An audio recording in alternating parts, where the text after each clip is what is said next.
Everyone's heard of Delta Force. Everyone's heard of SEAL Team 6. Hollywood made movies. Books got written. Veterans gave interviews. The US government confirmed both units exist. Reluctantly, in both cases, but it confirmed. There's a third unit inside JSOC, Joint Special Operations Command, that the US government took decades to even admit was real.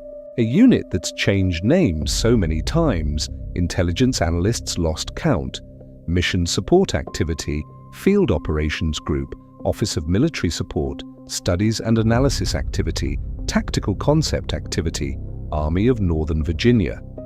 Each new name showed up when the old one leaked to reporters or got too well known to keep denying. Today, the name you hear most in public is Intelligence Support Activity. The internal name inside JSOC is Task Force Orange. And when GRU analysts, Russia's military intelligence, were asked, in private conversations documented by Western researchers, which American unit they'd rather didn't exist, Delta Force wasn't the one at the top of the list, it was the activity. To get why, you first have to get the problem the intelligence support activity was built to solve. And that problem starts with one of the biggest operational humiliations in American military history. Operation Eagle Claw in 1980, the failed attempt to rescue 52 American hostages in Iran. Eagle Claw's failure wasn't just technical. Helicopters breaking down, a collision in the desert. It was a fundamental intelligence failure. Delta Force had operators trained to get into the embassy compound in Tehran and pull the hostages out. What it didn't have was real-time field intelligence, someone inside Iran before the mission, mapping infiltration routes, spotting guard positions, checking whether the hostages were still where satellite analysis said they were. After Eagle Claw, General Edward Meyer and a small group of officers in the Army reached the same conclusion. Delta Force needed its own human eyes on the ground before any mission. Not satellite analysts in Langley processing imagery days late. Not intel reports filtered through 4 layers of bureaucracy before they ever reached the mission commander. Human operators on the ground, building real-time intelligence on specific targets.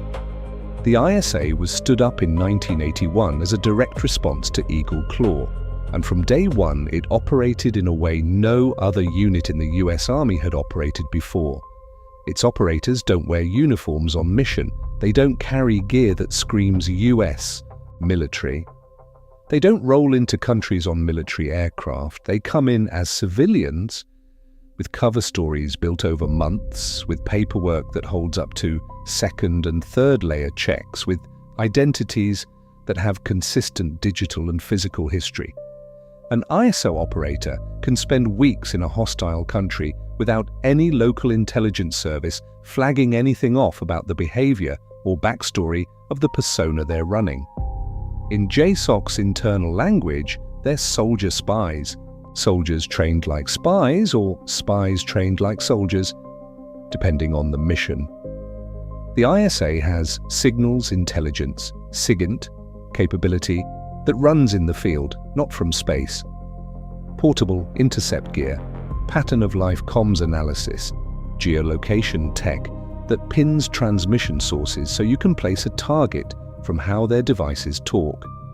And above all, it has what rattles hostile intel services most: deep penetration, HUMINT, built over months in places where showing up American would be suicide for any conventional unit.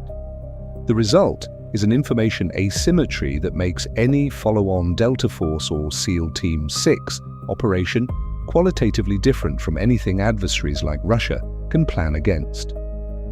The operational sequence JSOC refined over the decades is surgical in its logic. The ISA goes in first, quietly, weeks or months before any other American unit gets near the area. It maps the target, checks existing intel against ground truth, IDs infiltration and exfiltration routes, sets reference points Delta will use in its hours-long operational window, and leaves without a detectable trace that anyone was ever there. When Delta Force or SEAL Team 6 show up, they're not working off satellite intel that's 48 hours stale. They're working off human intelligence collected in real time, verified by operators who were physically there in environments no desk analyst can capture with the granularity a precision assault needs. In 2024, the New York Times ran a deep dive on the CIA-Ukraine intelligence partnership that, between the lines, showed how tightly Field HUMINT and Special Operations have been woven together over decades. The reporting documented how American intelligence infrastructure, built on exactly the kind of capability the ISA represents, shifted the nature of the war in Ukraine in ways the Russian army simply couldn't anticipate or counter-program. And this is where the GRU and FSB hit a problem with no clean fix. Against Delta Force, you can plan.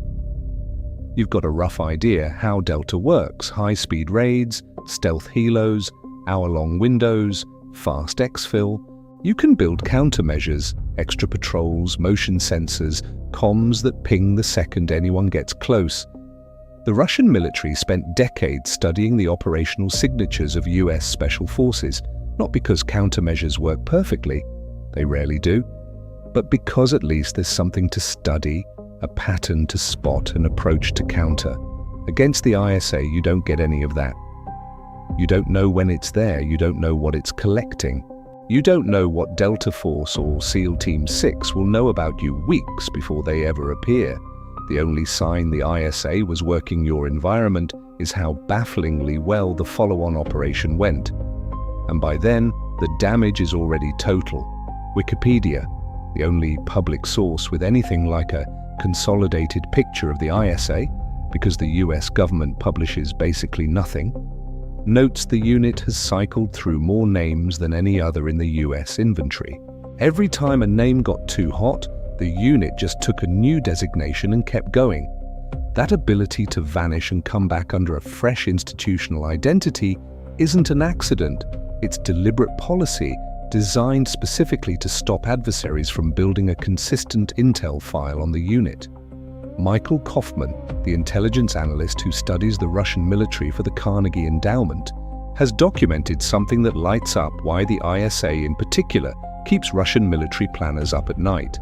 The Russian armed forces' biggest gap isn't kit or combat training, it's high-quality human intelligence collection in denied environments, especially places where Russian presence would be spotted instantly. Russia makes up for that gap with mass. More troops, more missiles, more brute force, precisely because it doesn't have the precise intel infrastructure that would let it trade volume for precision. The ISA is the opposite of that logic. It's the idea made real that accurate information gathered far enough ahead shrinks the operator count from hundreds to dozens and drives American casualties from potentially catastrophic down to zero. The 2018 clash on the Euphrates, where 40 American operators tore through a 500-man Wagner force without a single friendly KIA, wasn't just training and firepower. It was intelligence. Someone before that night knew exactly what was coming, from where, with what force mix, and what the best defensive position was against that specific approach. You don't walk away with 0 KIA against 500 attackers on luck. You walk away with 0 because you knew before they knew you knew. That's what the intelligence support activity does, and that's why the GRU would rather the world keep believing the most dangerous weapon in the American arsenal is the one kicking indoors and showing up in movies. The most dangerous one is the one you never see coming, and it's long gone before you realize it was ever there. If you want to see what happens when this kind of intel capability runs into a double agent inside US Special Operations, and how the CIA figures out who it is and what to do about it, that video's on screen now. Subscribe if you want to stay inside the compartments above what gets labeled secret.